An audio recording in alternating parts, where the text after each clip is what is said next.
Donc, si j'ai bien compris, ça, c'est une râpe. Oui. D'accord. Et ça, c'est du chocolat. c'est ça. Et là, tu vas dire Que c'est une râpe au chocolat. pas du tout. C'est une rapine. Ah bah oui, c'est logique. Bah oui, évidemment. Nous n'avons pas d'autre explication. Non.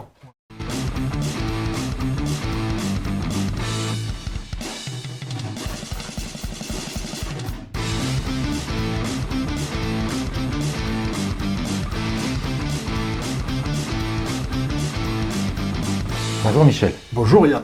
Voilà. Donc tu es Michel Oriot. Oui. On est à la forge De Oriot. Saint-Juéry. Saint-Juéry. Voilà. Et à la forge de Saint-Juéry, on fabrique des râpes. Tu vas nous expliquer comment on utilise une râpe. Alors avant, si tu permets, j'aimerais quand même expliquer ce qu'est une râpe. Voilà. Que- Alors, avant que tu expliques ce que c'est une râpe, dans cette vidéo, il y a du placement de produit, mais aujourd'hui, c'est pas moi qui le fais. C'est moi.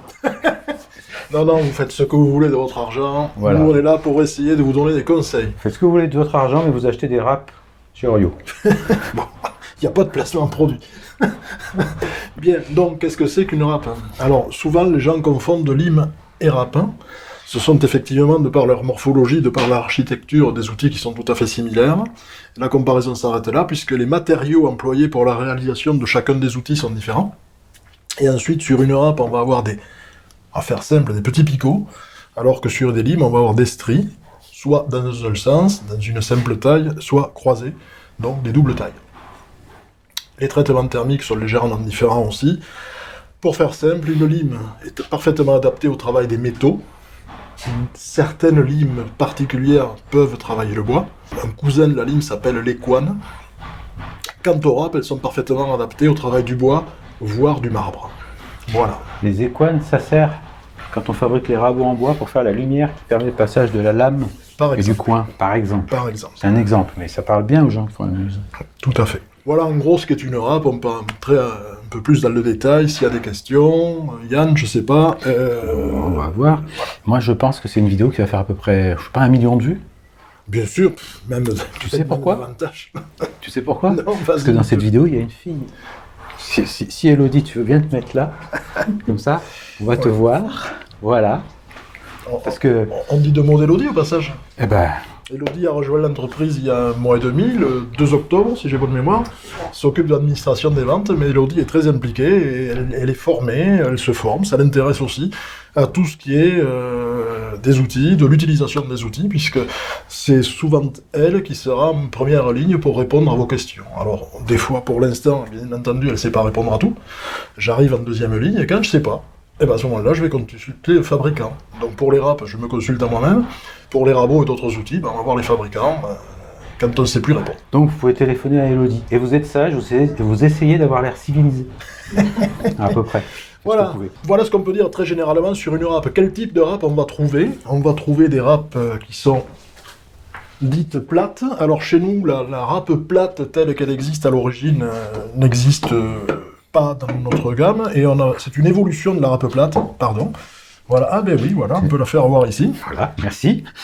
La râpe plate qui est chez nous s'appelle Albi, pour diverses raisons qu'il serait trop long d'expliquer ici, parce qu'Albi, d'abord, premièrement, est juste à côté de Saint-Juéry, la plus belle ville du monde, voilà.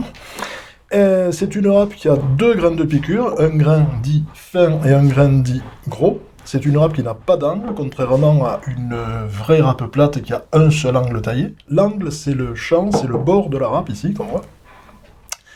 Voilà. Comme toutes les râpes plates, elle n'est pas plate, c'est-à-dire elle est effilée. On y reviendra plus tard quand on fera voir l'utilisation d'une râpe. Voilà. On va trouver des râpes dites queue de rat. Alors pourquoi queue de rat et pas ronde?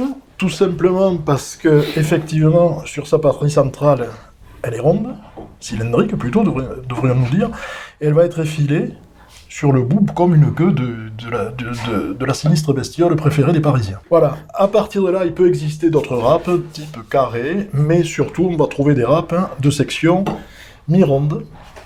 Alors, les râpes de section mi-ronde, on va en trouver 3. Essentiellement 3. Voilà, donc on va trouver une râpe, le profil est dit mi-rond. Donc ça, c'est la râpe qui est la râpe de base d'un ébéniste, d'un chaisier, d'un menuisier. C'est une râpe dont un côté est plat et l'autre côté est en arc de cercle, en quelque sorte. Elle est relativement large et peu bombée.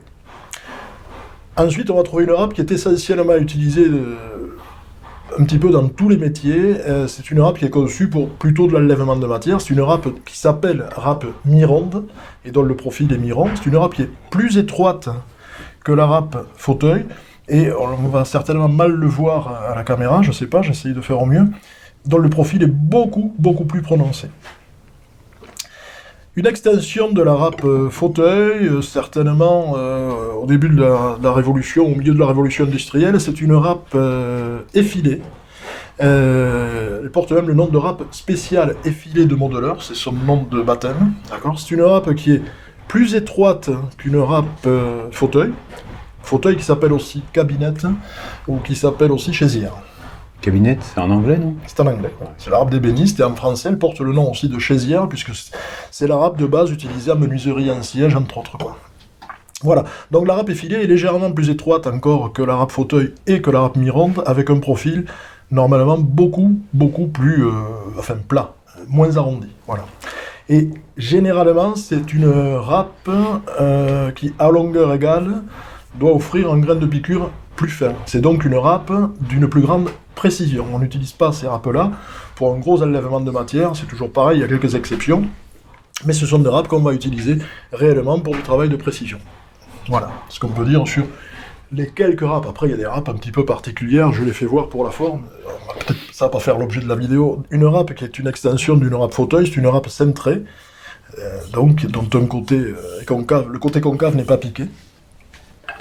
Voilà, pardon, excusez-moi. Non mais parce que là, tu vois, là au moins, il y a personne qui te dira qu'il voit pas qu'elle est cintrée, quoi. Une râpe peu connue, mais d'une utilisation excellente, enfin qui rend beaucoup de services, c'est une râpe dite fer à repasser, on va deviner pourquoi d'ailleurs, hein, d'accord. Elle est légèrement cintrée, celle-ci, et elle va permettre d'aller chercher des fonds en milieu de planche, par exemple, entre des moulures, là où vous ne pouvez aller avec rien du tout. D'accord. Voilà. Donc je peux faire mon pantalon avant d'aller au boulot, quoi. Tu peux faire ton pantalon avant d'aller au boulot, surtout si le boulot. Voilà. Oui, c'est tordu comme outil. Hein. Ah, et les angles sont taillés. Alors, celle-ci, les angles sont taillés, effectivement, parce que quand tu es dans un fond, tu vas certainement, quelquefois, avoir besoin de te rapprocher des bords de ce fond. Utilisation typique, pardonnez-moi de parler d'un style qui est peut-être plus très à la mode aujourd'hui, le style Louis XV. La mode, on fait ce qu'on veut. Tout le monde voit ce qu'est la traverse d'une table Louis XV. Oui. D'accord, donc il y a une coquille, une moulure tous les côtés. Je sens que je vais mettre une image là. Ouais, parce que tout le monde. Jamais, sinon. On va trouver. Bon. On va trouver. Donc des moulures tout le côté, une coquille centrale et beaucoup de tablettes sont concaves, convexes, d'accord. Et quelquefois, on n'est pas parfait. Il s'agit de retoucher un petit peu la forme. Et ben on va y aller avec cette râpe que de râpe, puisque cette râpe, faire à repasser, parce qu'une râpe traditionnelle, le manche va venir buter sur le bord, où on va râper la moulure qu'on vient de faire, ce qui est quand même un petit peu gênant. Voilà. Des râpes encore plus particulières, c'est une râpe qui est plutôt utilisée en podologie, mais qui a beaucoup d'amateurs dans le domaine du travail du bois. C'est une râpe dite 4 en 1.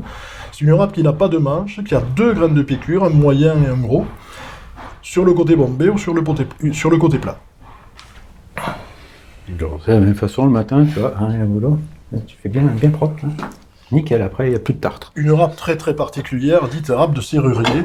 On comprend à travers sa forme que sur des portes en massif, elle va permettre de refaire parfaitement les emplacements de serrure.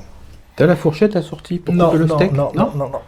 On développe un couteau suisse justement avec la fourchette, mais ça prend des années de développement. Bah tu m'étonnes. Parce qu'ici on n'a pas d'intelligence artificielle, donc c'est compliqué. Qu'est-ce que c'est qu'une râpe? On a présenté un petit peu avant tout les différentes architectures. À quoi ça sert une râpe? Concentration, râpé. Oui, alors surtout pas le fromage, encore que. Une râpe, ça va servir à finir des formes. Alors, les formes plates, non, puisque ça, il y a des choses qui vont très bien, des rabots. Une râpe va servir à travailler des formes dites gauches, donc des parties concaves, convexes, arrondies dans les deux sens, tout ce que vous voulez. Typiquement, allez voir le travail de menuisier en siège, et vous allez voir, encore une fois, le Louis XV, regardez le galbe d'un pied Louis XV, hein, d'accord, et vous allez voir, l'utilisation d'une râpe va vous permettre de réaliser ce type de travaux dans des temps et avec une précision qui sont considérables. Du coup, là aussi, magie, image. Tu vas trouver ça? Ouais. Bon. Je suis un ouf, moi. Moi, je me doute. Sinon, t'en fais une table le week-end. Ah bah tout à fait. Sans problème. Samedi après-midi, vite Alors, fait. si je peux me permettre de faire la pub pour les copains, vous pourrez peut-être trouver l'utilisation des râpes sur une vidéo de notre ami Franck Macquart, Créolignon, qui a réalisé un excellent et magnifique rocking chair Malouf. Et je pense qu'il doit y avoir quelques vidéos, il doit y avoir une quinzaine de vidéos sur la réalisation de ce fauteuil. Il doit bien y en avoir une ou deux où vous allez voir des râpes en action. Je mets les URL dans la description. Là? Là. D'accord. Alors, ça c'est un établi, mais là c'est la description. donc la râpe est un outil de précision, de travail de forme, de finition de forme. Et attention, quand on parle de finition, on ne parle pas de finition d'état de surface. Pour ça, il y a deux objets merveilleux. Quand vous pouvez y aller, par exemple, un rabot ou des vastringues, Oui. qui sont excellents. On Mais dit un ou une? je pense qu'on dit un. Mais c'est comme les rabots, tu peux les poser comme ça ou comme ça. Ah oui. Moi je suis sûr qu'on dit un parce que j'ai vérifié. D'accord. Mais il y avait évidemment tout un tas de travaux, où le vastringue ne peut pas être employé. Comme le vastringue est plus proche du rabot, on a une finition immédiatement parfaite. La râpe, en revanche, ne permet pas ce type de finition, donc inévitablement derrière, il n'y aura pas le choix de travailler qu'avec un racloir. Tout le monde sait ce que c'est qu'un racloir. Et évidemment, je pense qu'en commentaire, tu vas avoir le style « Comment on affûte un racloir ?» Ah bah c'est pas comme si j'avais fait une vidéo là-dessus, mais de toute façon ils m'énervent, ils suivent rien. Ils suivent rien. Bon, je vous mets l'URL dans la description. Là. D'accord. D'accord. Ne cherchez pas à obtenir un état de surface le plus parfait possible. Ça n'existe pas avec une râpe. Il y a toujours un autre outil à utiliser. Alors surtout, on évite le ponçage. Pour moi, l'abrasif, c'est pas un outil de coupe, et on n'oublie jamais que le bois, c'est un matériau qui se travaille avec des outils de coupe. L'abrasif ne coupe pas. L'abrasif coûte très cher. D'accord? Puis ça prend du temps. On part de grains relativement gros, puis on va arriver, je sais pas, en 240. Ouais, bah déjà, même en Bref. 40, pour attaquer Voilà. une pièce de bois, tu t'amuses. Hein. Et petit rappel, vous n'obtiendrez jamais l'état de surface, la beauté du veinage du bois, que vous pourrez obtenir avec un racloir ou un rabot. Voilà. D'accord? Alors, si vous voulez, je ne fais pas du placement de produit, mais du placement de site, Oui, parce qu'il paraît qu'il y a un mec qui s'est cassé la tête pour écrire des choses. oui. Si vous voulez en savoir plus sur les râpes, l'étymologie, l'origine, 10 siècles avant Jésus-Christ, vous allez sur notre site, de la partie vitrine, vous cherchez les râpes et vous allez trouver quelques informations que je vais aller chercher à droite à gauche. Je mets aussi des URL dans la description. C'est toujours en bas, ouais. À la cave. Vous descendez à la cave, vous avez les URL. Ah oui, là, il va falloir descendre, là, parce que depuis qu'on Voilà. en parle... Alors, comment on se sert d'une râpe? On attaque comme ça ou... Ah bah justement, parce que l'objet de la vidéo, c'est savoir comment on utilise une râpe. Alors, j'aimerais déjà qu'on parle un petit peu du travail du bois, et puis du travail en général. Pour travailler, il faut être paresseux. Qu'est-ce que je bosse bien, moi? Comme notre ami Paul Corbineau me l'a fait remarquer très intelligemment, paresseux ne veut pas dire feignant. Feignant, c'est fainéant. Je ne fais rien. Le paresseux est quelqu'un qui veut être efficace et qui veut optimiser son travail. Il a besoin de travailler, comme nous quand on fabrique des râpes, ça peut-être j'en parlerai plus tard, il a besoin de travailler bien, très vite, et surtout longtemps. Parce que s'il met en place des positions, des postures qui vont lui permettre de travailler bien et vite, mais en ayant des tendinites au bout d'un quart d'heure, ça sert à rien. Donc, c'est des choses qu'on oublie de présenter. Tous les outils, les rabots, les râpes, plein d'autres outils, ont été conçus à l'origine par les utilisateurs eux-mêmes pour leurs besoins. Et ils ont évolué de manière à avoir des positions de travail qu'on appellerait aujourd'hui ergonomiques, qui permettent de répondre en gros à ces trois critères. Je rappelle que ergos, c'est la main en grec. Voilà, donc c'est des outils qui sont adaptés à la main, c'est bien cette remarque. On fait des outils adaptés à la main. Et j'ai souvent par habitude de dire que un outil qui handicape votre main, la main n'étant que la partie de votre corps qui va traduire votre pensée, vous handicapez votre pensée. Un outil que vous oubliez, c'est gagné pour nous. Un outil que vous oubliez permet à votre main de faire ce que vous voulez. Donc, des outils qui coupent les rabots, un rabot qui n'est pas affûté est un non-sens. Que vous achetiez un rabot à 50 € ou un rabot à 500 € qui n'est pas affûté, c'est complètement ridicule. Donc effectivement, c'est ce qu'on dit à nos clients. Elodie peut en témoigner, depuis qu'elle est ici, il y a bien au moins 2 clients qui sont arrivés en disant « ça y est, j'ai réussi à économiser quelques sous pour m'acheter un rabot ». Et on lui dit « vous avez du matériel d'affûtage ?» Non, ben, on lui vend pas de rabot. Tu confirmes? Je confirme. Je rappelle ses chefs. Merci. Tu dis ce que tu veux, mais t'es d'accord. Vous êtes franchement fantastique. Bon, voilà. Donc n'oubliez jamais, ça ne concerne pas nécessairement les râpes. D'abord, la priorité pour vous, c'est d'apprendre l'affûtage, de comprendre l'affûtage même avant de l'apprendre. C'est un problème qui est récurrent, c'est une véritable problématique. Et il existe différentes manières d'affûter, ça... Après, chacun s'adapte à sa méthode de travail. Et donc, j'annonce en avant-première que Michel va donc nous faire après une démonstration d'affûtage des râpes. Bon, oui, on peut toujours essayer. Voilà. Donc, ça confirme bien ce que j'allais vous dire, c'est qu'une râpe est un outil de coupe. C'est plus précisément plusieurs milliers, plusieurs centaines de petits outils de coupe que nos spécialistes sont venus aligner sur une forme qui est préparée pour ça. Voilà. Donc maintenant, quand même, il faut en parler. Comment on se sert d'une râpe?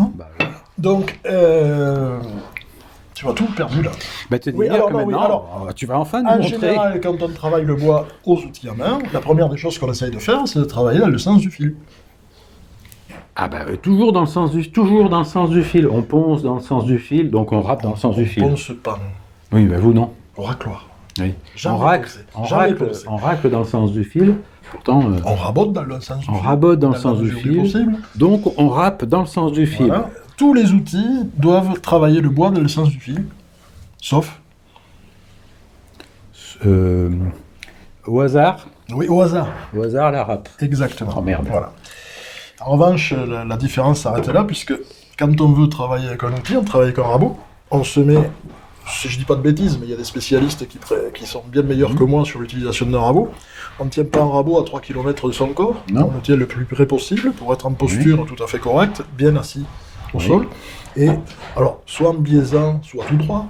Je ne vais pas entrer dans des débats. Non. On va pousser vers l'avant, et un rabot bien affûté, en plus, je le précise, fonctionne tout seul. D'accord ? Et l'idée, c'est que les deux bras, les deux mains, poussent vers l'avant. Et en plus, c'est pas les deux bras qui travaillent, c'est l'ensemble du corps aidé des bras. Oui, parce que si on pousse vers l'arrière, ça peut tirer. Mais on peut avoir des attitudes où vous avez une main qui pousse et une autre qui tire. C'est pas du tout... Ça peut fonctionner, mais à terme, ça va pas le faire. D'accord ? Eh bien, une râpe va se tenir exactement comme un rabot. D'accord ? Et on va pousser vers l'avant. Sauf que là, premier constat, dans le sens du fil, il ne se passe pas grand-chose, ça coupe évidemment, mais... Et puis en plus, c'est pas fait pour ça. Donc on est d'accord, moi j'ai réglé toute la caméra, tout pour que tu sois là, et toi tu te mets là. Exactement. Donc en fait, on va se tourner de 90 degrés. Ah voilà, ça c'est bien ça. C'est mieux, mais je le fais que pour la caméra, pas pour le rabot. Si tu veux. Sinon tu vas y mettre un coup. Oui, en plus attention quand tu le poses.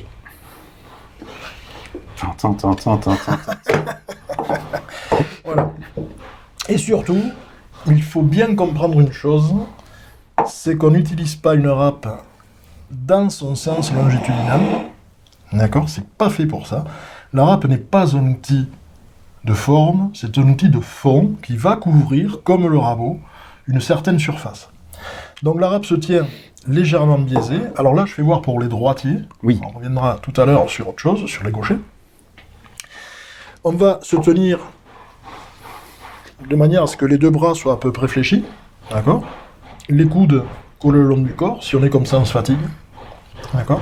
Et vous noterez au passage, si vous avez bien observé la vidéo de la fabrication, que ce sont les mêmes problématiques pour les piqueurs de râpe. Il faut toujours trouver la position qui va leur permettre de travailler de manière tout à fait naturelle, simple et efficace. Donc les bras sont légèrement fléchis. On est relativement le plus près possible de la râpe et on va pousser vers l'avant. Et en quelque sorte, c'est là aussi un petit peu tout le corps qui travaille. Alors peut-être moins qu'avec le rabot, d'autant plus qu'il y a certains travaux sur les râpes, il va falloir être très agile, il va falloir se bouger dans tous les sens, mais globalement, la position de travail est bien celle-là. Voilà. Donc ça veut dire, pour ceux qui n'auraient pas bien compris, que la râpe n'est pas utilisée dans ce sens-là, mais elle va être utilisée dans ce sens-là. ici, vers l'avant. Et donc la râpe couvre une surface qui est relativement grande. Je ne sais pas si je suis assez clair. Si. Donc en fait, ce qu'on dit, c'est que si on met bien la râpe comme ça, voilà, les dents, elles sont comme ça. Alors on va y revenir, c'est ça. Louche, voilà. Et on pousse dans ce sens-là. D'accord. Voilà. Ça, c'est important. Parce que du coup, si tu pousses comme ça, vu qu'on a dit, hein, les dents là, elles sont comme ça, donc si tu pousses comme ça, eh ben, les dents rabotent en travers. C'est ça. C'est comme si tu utilisais un ciseau travers. Et ça part en vrille. Ça part en vrille. Alors évidemment, ça pose un problème. C'est qu'autant un rabot peut servir à droite ou à gauche, mais une râpe, non. Et les râpes sont de gaucher ou de droitier. C'est ça. Donc ça veut dire que ce n'est pas à vous adapter à un outil, c'est au fabricant à s'adapter à votre façon de travailler. Donc je sais pas là aussi si on va arriver à le voir On à va la peut-être caméra. juste préciser, donc ça veut dire que si vous commandez une râpe, si vous demandez une râpe, si vous téléphonez à Lady et que vous êtes gaucher ou vous êtes droitier, il faut dire. Si vous êtes ni l'un ni l'autre, je ne sais pas. Nous, sans précision, on livre une râpe de droitier. D'accord, donc si vous êtes gaucher, vous le précisez parce que c'est pas les mêmes râpes. Et D'ailleurs, je crois que c'est écrit G. c'est écrit G dessus, voilà. Peut-être pas très facile à faire voir ça à la caméra. Chaque dent est en gros une espèce de triangle. Le sommet du triangle est l'endroit où on pose le grain d'orge avant de taper dessus. Et en tapant dessus, le grain d'orge va entrer dans la râpe et relever un copeau. C'est ce copeau qu'on doit contrôler parfaitement qui va devenir la dent, l'outil de coupe. D'accord. Et bien sûr, pour l'aligner par rapport à l'orientation de la personne qui utilise la râpe, droite ou gauche, eh ben, on va tourner en quelque sorte ce grain de piqûre pour qu'il soit orienté dans ce sens-là. J'espère qu'on le verra à la caméra. D'accord ? On le voit. On le voit. Nickel, on le voit. Et vous allez comprendre, si on laisse le sens de chaque dent comme il faut, quand on vient comme ça, on voit bien que la râpe est tournée dans ce sens-là. Voilà. Et qu'on travaille en poussant vers l'avant. Si on est gaucher, le problème, c'est qu'on est dans l'autre sens, on pousse vers là, Oui. mais l'arête de coupe Oui. est dans l'autre Et sens. du coup, t'as la râpe qui veut aller par là. Ah ben on va voir. D'abord, la râpe va nous entraîner, donc on va le voir. Droitier, on pousse vers l'avant, sans forcer. On voit bien tout de suite qu'il y a l'enlèvement de matière, pas d'arrachement. Le gaucher, lui, va travailler de l'autre côté. En exerçant le même effort, il se passe absolument rien. Donc l'idée, c'est d'appuyer davantage. On laisse un état de surface absolument déplorable. On arrache le bois et il ne se passe rien au niveau coupe. Ce travail-là est à comparer au travail d'une râpe industrielle que vous achetez en grande surface de bricolage, par exemple.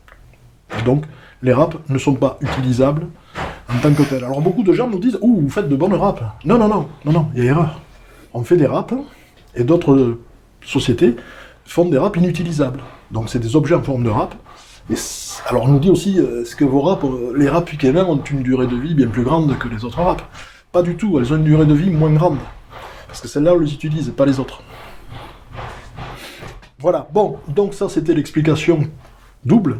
Une râpe est un outil de coupe, et un outil de coupe est orienté soit pour les gauchers, soit pour les droitiers. Qu'est-ce qu'on peut dire sur une râpe on va faire les devinettes un petit peu. On va demander à tes fervents admirateurs de savoir pourquoi une râpe a cette forme et pourquoi elle n'est pas cylindrique jusqu'au bout. Ah oui, c'est intéressant ça. Bonne question, non ? Oui. Alors, la plupart des gens, on le voit ici, on s'amuse. Hein. Quand on vient ici, on s'amuse. Les gens restent 1 heure, 2 heures, 3 heures. Alors, ils viennent dans la salle de jeu. Donc pourquoi ? Oui, hein ? Pourquoi ? Donc, les réponses, très souvent, la plupart du temps, c'est... On n'attend pas qu'ils répondent ? Ah, si tu veux, on va manger. Ah oui. Alors, il y en a qui sont venus ici, ils connaissent la réponse. Oui. Donc, voilà. Ou ceux qui sont venus à Épinal, certains connaissent la réponse. Certains vont nous dire, mais c'est parce que des fois... Allez, on va prendre une petite râpe, là. Parce que des fois, on fait les queues d'aronde à la râpe. Non, mais bon, j'ai pas Je tout sais pas, ici, je demande, moi. On a plein de bois, mais voilà. Alors, il y en a besoin d'aller chercher dans des endroits tout petits. Mais non, tout à fait. Là, ça veut dire qu'on n'a pas compris à quoi servait une râpe. Alors, des fois, oui, ça peut dépanner, parce que la râpe a une fonction aussi. C'est le meilleur outil qu'on utilise pour les cache-misères. quand on a fait une bêtise, très souvent, on la récupère, même sur des cols à ronde, avec une râpe. Ah oui. Ouais. Dans les écoles d'ébénisterie, c'est assez connu.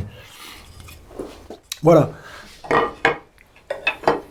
Alors du coup, on sait toujours pas pourquoi elle est pointue. Alors, pourquoi elle est pointue? Pour des questions Elle est pointue. d'effort. Elle est pointue, oui. Comme on dit le pain, ici, la chocolatine. Parce que chez moi c'est pointu, mais ici c'est pointu. Donc, si je dois démarrer une râpe sur une surface plate, par exemple ici, en appui sur toute sa largeur et sur une certaine longueur, entre guillemets, donc la surface de contact entre la râpe et le bout de bois. Si on est ici, pour démarrer la râpe, il va falloir exercer un certain effort. Une fois que la râpe aura démarré, voilà ce qui va se passer.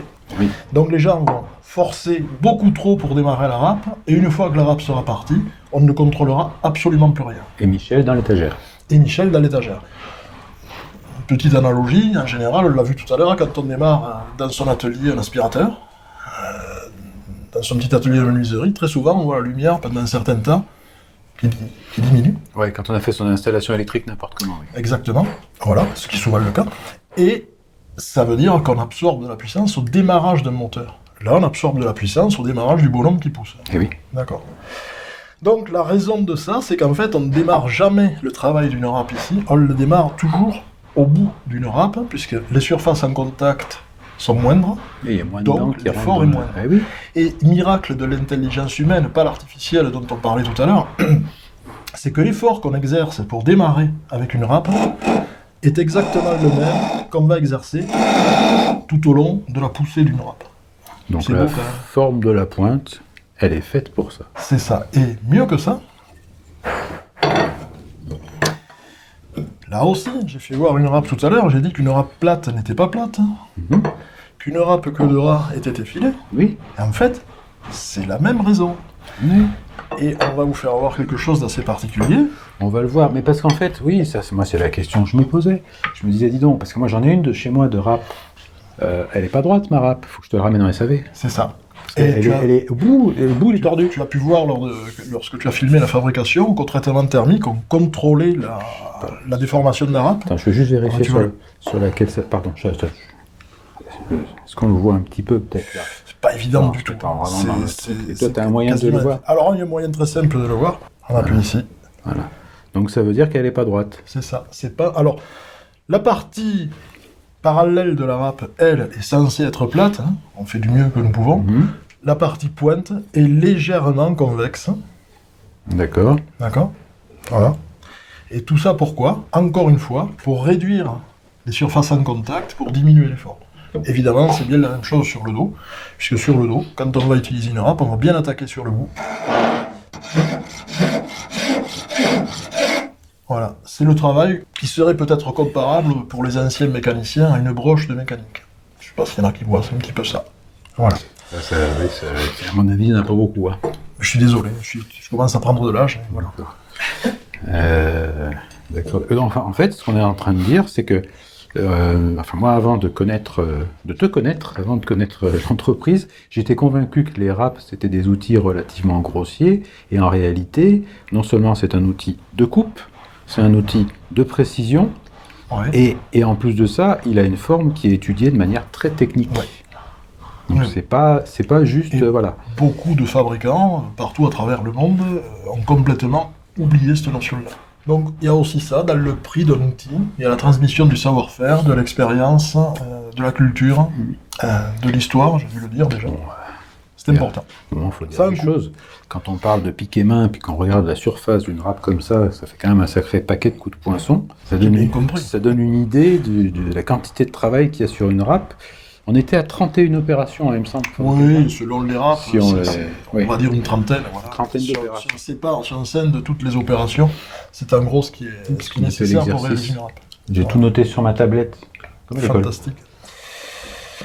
Voilà, Yann vient de dire, quand on regarde le temps de travail qu'il y a pour la fabrication d'une râpe, il faut bien savoir que ce qui coûte dans la fabrication d'une râpe, c'est pas nécessairement le temps de travail qu'il y a sur une râpe, bien évidemment, mais c'est le temps de formation de l'ouvrier, de non Kevin, Mika, Benoît, Jean-Marc, pour apprendre à faire une râpe, pour avoir la régularité et la rapidité pour faire une râpe correctement.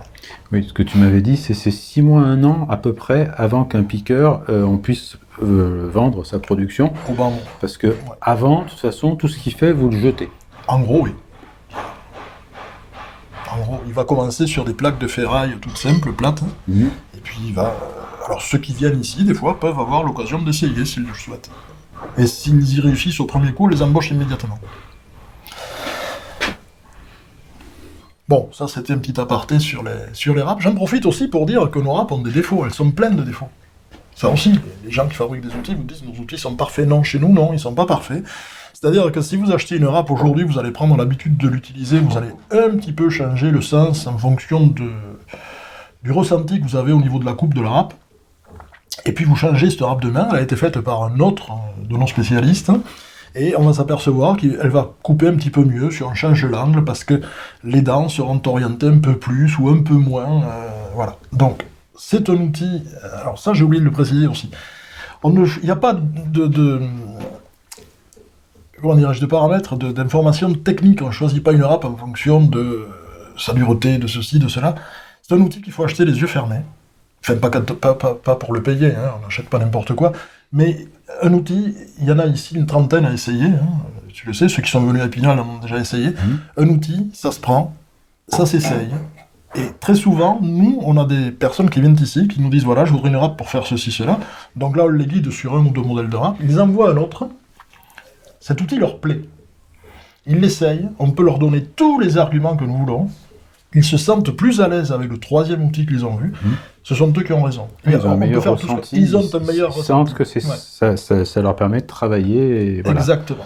C'est ce que tu disais tout à l'heure, la transmission de la pensée directe. Voilà. Alors bien sûr, on va pas faire un galbe de siège, de pied Louis XV, hein, fin de pied cabriole, avec une râpe que de rat, hein, c'est évident. Hein. Non. Voilà. Mais globalement, on fait pas ça en disant, bon, de toute façon, c'est le client qui a raison. Non. Subjectivement, il a un ressenti. Ce ressenti lui permet d'être à l'aise avec le travail qu'il fait. Il n'y a pas de grosses bêtises dans son choix. C'est lui qui a raison.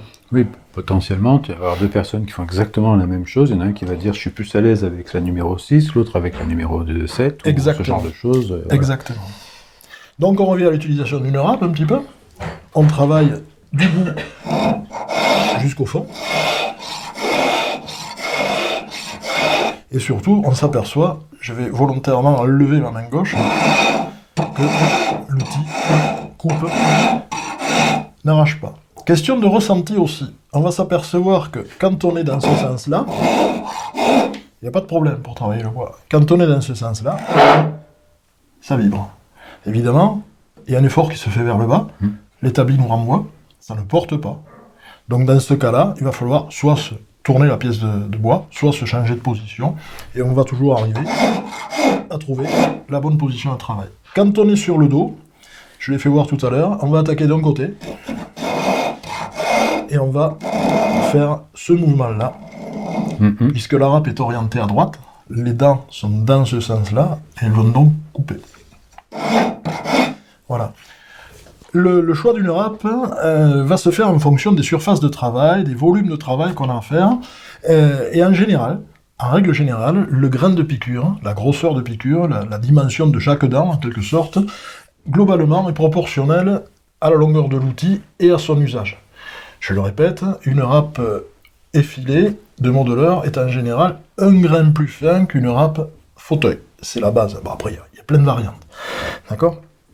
Et jusqu'à une certaine longueur, on a le choix en général avec un grain de piqûre. Au-delà d'une certaine longueur, on a le choix entre 3, 4, voire 5 grains. Donc, ça va être en fonction du volume du bois qu'on veut enlever, de l'état de surface, du niveau de précision. Et là, encore une fois, nous, on guide, mais c'est vous qui allez choisir votre outil en fonction de ressenti, encore une fois, et de l'objectif recherché. Voilà. Les râpes de... Pardon ? Excuse-moi, juste peut-être une précision, parce que il y a des gens qui sont peut-être complètement novices qui nous regardent. Il y a un numéro sur les râpes, ce qu'on appelle le numéro de piqûre. C'est ça. Ça n'a rien à voir avec le numéro d'outil, c'est pas un modèle ou un autre.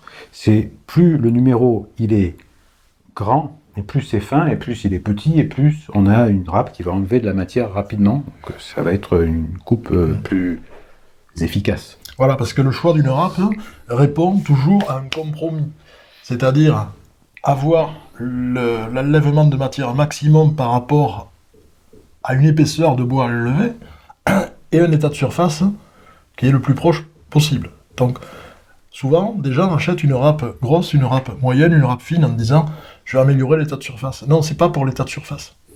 Hein. On considère, nous, dans notre façon de voir les choses, que des râpes jusqu'à piqûre 6, on peut travailler directement au racloir derrière.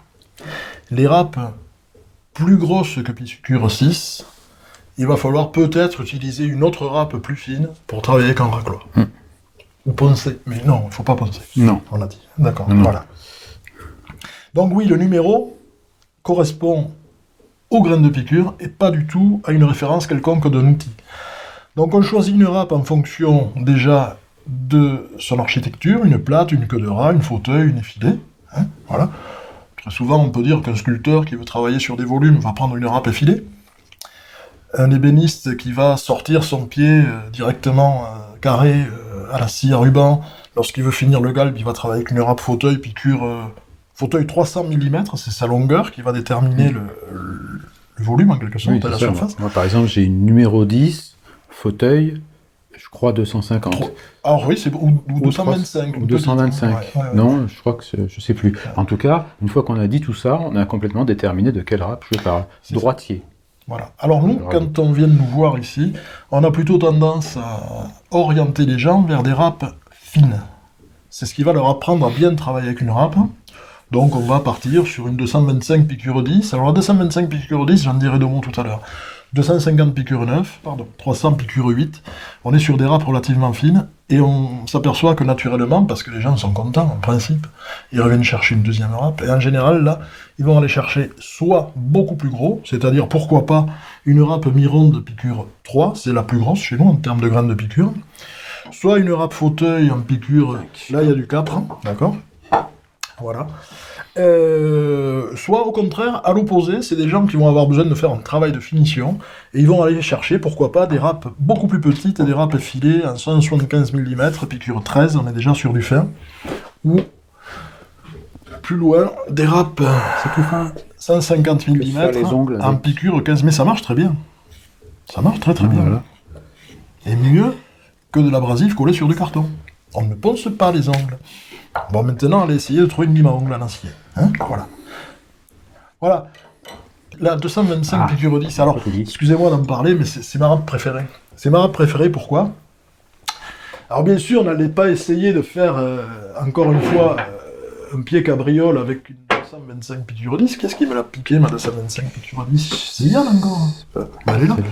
Voilà. Alors, juste peut-être 225 mm de où à où ? De la pointe à la base du talon. D'ici, Voilà. jusque là. Jusqu'à Là, on est la sur pointe. du 300. Ici, on est sur du 225 mm. Jusqu'à la virole, quoi. Sans vous inquiétez pas, c'est un petit peu comme les Anglais. La 225, c'est 10 pouces. Hein. La D'accord. 250, c'est 12. Pardon, c'est 10. Et la 300, c'est 12. D'accord. Voilà, bah c'est pareil. La progression des longueurs de râpe se fait de 25 mm en 25 mm. D'accord. Excuse-moi, je t'ai coupé. Tu Mais veux me non, parler tu de ne la vas pas couper. 225 De toute façon, piqûre c'est des 10 outils de coupe, donc tu peux couper. au montage. Au montage. Alors, la 225 piqûre 10, c'est une râpe qui, pour moi, est un petit peu à la croisée des chemins. C'est-à-dire, c'est une râpe qu'on va pouvoir utiliser même sur un bout de bois de cette surface-là.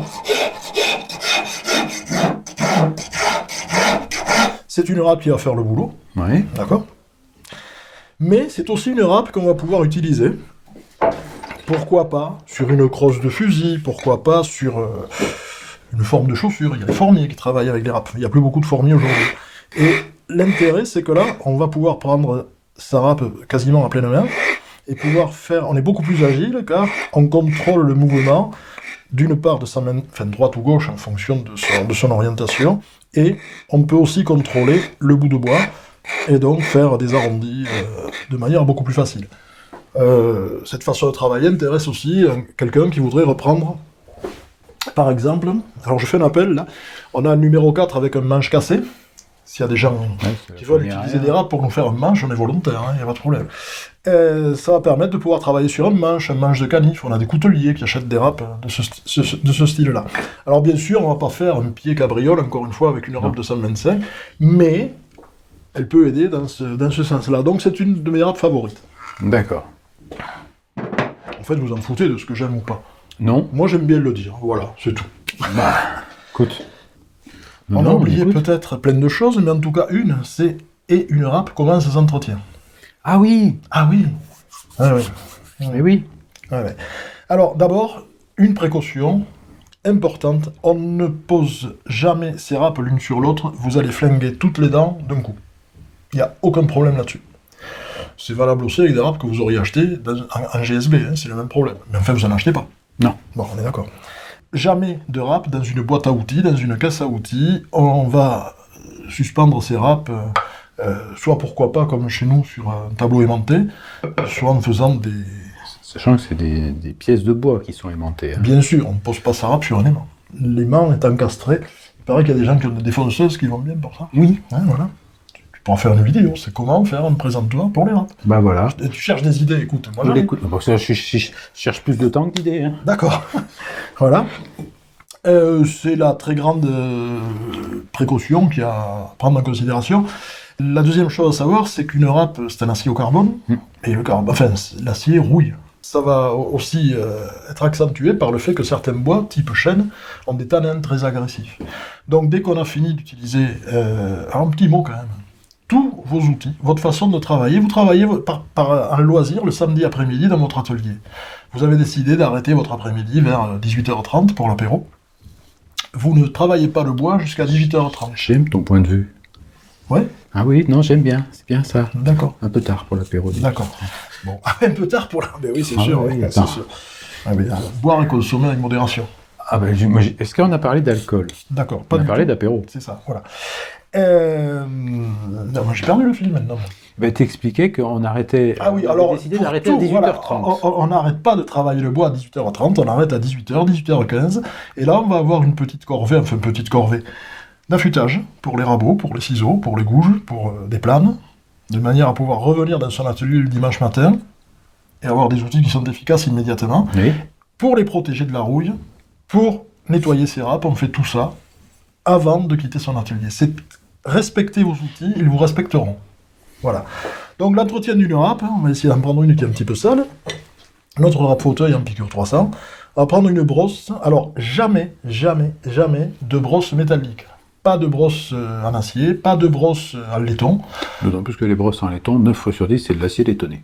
En plus, on évite des brosses en fibre synthétique type nylon, parce qu'on ne sait pas trop ce qu'il y a là-dedans, dans ces cochonneries-là. On va utiliser des brosses en fibre naturelle. Chien de danse, c'est un peu gros. Tampico. Alors le Tampico, je crois que ça s'appelle aussi le Sisal. Le sisal, c'est une fibre naturelle, mais moi j'ai l'impression que dans les brosses Tampico, des fois il y a un mélange dans certaines. Ça Il y a dépend, il plusieurs peut y avoir fibres plusieurs naturelles. variétés Ouais. de Tampico, d'après ce que j'ai compris. Ouais. C'est une fibre d'une plante qui pousse au Mexique, je crois. Mhm. Bon, mais ça, vous vérifiez, Wikipédia, Google, tout ça vont vous renseigner. Ce sont des brosses relativement classiques, on appelle ça aussi les brosses à meubles. Oui, parce que moi j'utilise la brosse Tampico pour quand j'ai fait une finition cirée, pour enlever tous les amalgames de cire qui pourraient rester dans le bois, parce que c'est pas beau d'avoir des tas de cire. Donc voilà, avant de lustrer, j'utilise la Tampico. Ouais. Et puis quand t'as oublié ta brosse, tu dis, à Toulouse on dit Tampico. Ouais, voilà. Bon, pardon, tu coupes aussi. Ben non. Bon. Et l'idée de cette brosse, là on a besoin d'une petite brosse. On va, sans se prendre la tête, enlever le gros des petits morceaux de bois qui restent par là. S'il en reste, on les laisse. Et puis on va utiliser un peu d'huile de camélia. Très peu, juste quelques gouttes. Qu'on va essayer de répartir uniformément sur la surface de l'outil. Pour éviter ce type de mésaventure ici, des râpes dont les tanins ont attaqué la ferraille. Alors, c'est pas très gênant tant que ça reste à ce niveau-là, mais une râpe qui aurait vraiment été attaquée par la rouille, vous perdez des qualités de couple sur les dents. Et si je dis pas de bêtises, des brosses comme ça, on en trouve chez toi. On en trouve chez nous. Il y en a sur le site. Il y en a, je crois que, enfin, en tout cas, si elles n'y sont Il y pas en a de aujourd'hui, ça sur le site. je pense que oui, je pense que oui, mais sinon elles y seront. En tout cas, voilà, ça se trouve. Voilà. Sinon, on m'appelle et on demande, il n'y a pas de Voilà. Sinon, vous appelez Elodie. Vous dites bonjour madame, je vous donne une brosse Tampico. J'en profite, mais ça je pense que vous le savez déjà. Petite combine, lorsque vous utilisez l'huile de camélia pour les râpes, vous n'avez pas d'autre choix que de projeter un petit peu d'huile de camélia. Et ça se répartit super bien avec la brosse. Exactement, c'est une huile qui est très fluide, enfin c'est merveilleux, quoi. Pour d'autres outils de coupe tels que, enfin, ou les cordes d'autres outils tels que les rabots, nous on le met sur du feutre. On imbibe, on sature le feutre d'huile de camélia et on va tout simplement répartir l'huile de camélia. On le sent à peine au toucher, mais vos outils sont protégés. Donc Oui, c'est respectez vos outils, encore une fois, je sais plus, ils vous respecteront. Non, bien sur le fer, on a dit. Voilà. Voilà. Cette fois, je crois qu'on a tout dit. Non, moi j'ai envie de dire, barrez-vous de son atelier. Ah oui, oui, oui, oui, oui, oui, oui, Hein oui, oui. Surtout. Barrez-vous de son atelier, Voilà. voilà. Non, surtout, si, pardon, j'en rajoute un petit peu, tu Ouais, me connais, toujours. je suis pas bavard comme Non, toi. parce qu'en fait, quand j'ai dit ça, après, Ouais, si jamais c'est je pas- coupe pas, il reste. Ouais, mais justement. Au cas où. Des fois, je balaye l'atelier, il reste pendant une demi-heure. Dans mon- Ah si, j'oubliais, parce que j'aime bien ça. N'oubliez pas de chatouiller l'algorithme. C'est ça. Hein, il faut le dire quand même. Tu le dis pas assez souvent. Moi, je le dis jamais. Voilà. Oui, ce que je... Bah, du coup, j'ai bouffé ce que je voulais dire. Bah, je sais plus. Mais c'est pas grave, mais c'est con. Barrez-vous, là, vraiment. Oui, non, ce que je voulais dire, oui, c'est ça, barrez-vous, c'est bien. C'est que lorsque vous venez à Saint-Juéry, on vous recevra... Alors, téléphonez de manière à être sûr que nous soyons par là pour vous accueillir du mieux possible. Quand vous venez à Saint-Juéry, ben, notre salle de jeu est tout à fait minuscule, mais vous disposez de peut-être pas loin d'une centaine d'outils. Et on va soit vous guider, soit si vous avez honte ou je ne sais quoi, on va vous laisser jouer tout seul. Donc, dans les outils, Voilà. il y a toute la gamme des râpes, bien sûr. Hein, des rifloirs, voilà, ce genre de choses. C'est ça. Il y a toute la gamme Lee-Nielsen Non, avec... une partie de la, partie de la ce gamme qu'on trouve Lee-Nielsen. actuellement. Oui, parce ce qu'on peut avoir, c'est un petit peu compliqué en ce moment, Lee-Nielsen. Voilà. Donc avec les rabots, les scies, les ciseaux à bois, et c'est déjà pas mal. Enfin, tout ce que voilà, qui est Des Trusken de chez Drake. les Trusquins de chez Drake. On a aussi les scies à chantourner New Concept. Ouais, on Voilà. a des planes, On a les planes, on a les des vilebrequins, vilebrequins, les rabots Eckert. on a la gamme Eckert également. Bientôt une autre gamme de rabots. Voilà. Il y a les scies japonaises Magma aussi. C'est ça. Voilà. Les lames de rabots Hawk. Il y a aussi les gammes d'affûtage. Gamme d'affûtage Oishi, gamme d'affûtage Nanohon. Nanohon. Sur Et- Nanohon, je vous mets l'URL dans la description, mais là vous prenez une pelle et vous creusez depuis le temps qu'on y est. Il y a la partie, il y a une vidéo qui est sortie sur le système d'affûtage Nanohon où j'en parle un petit peu. Voilà. Et en démo, ici, vous avez tout le système d'affûtage Nanohon et quelques pierres d'affûtage Oishi, parce qu'on n'est pas sectaire. Là aussi, c'est vous qui allez choisir. On part du principe chez nous que quelqu'un qui vient, c'est à lui de choisir. C'est lui qui achète un outil, c'est pas nous qui le lui vendons.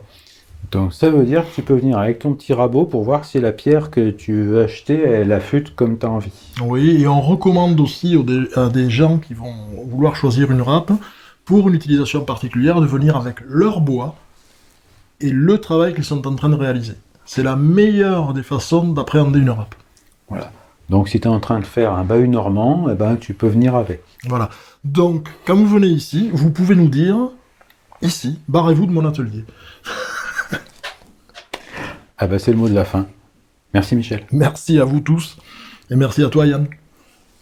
Avec plaisir. Bon, allez, mangez. Voilà. Alors, il a rien compris. Hein. J'ai dit on fait de la râpe, il a sorti le rabot.